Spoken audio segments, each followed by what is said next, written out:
Hello trader, this is Waris. Welcome back to our channel. ये है Dow Jones US 30 15 minute time frame. आप देख सकते हैं आप साइड से ट्रेड लाइन बनती हुई शो हो रही है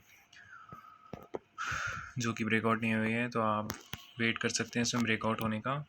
फिर ट्रेड प्लान कर सकते हैं 44 to 68.49 के लेवल पर। स्टॉप लॉस लेवल रख सकते हैं आप इसमें 44 to 49.25 का। टारगेट लेवल बना सकते हैं 44 302.84। नेक्स्ट टारगेट लेवल रहेगा 44 355.83 का। डाउन साइड मोमेंटम के लिए आप 44 203.11 के लेवल पर ट्रेड प्लान कर सकते हैं। स्टॉप लॉस लेवल रहेगा 44 221.81 का।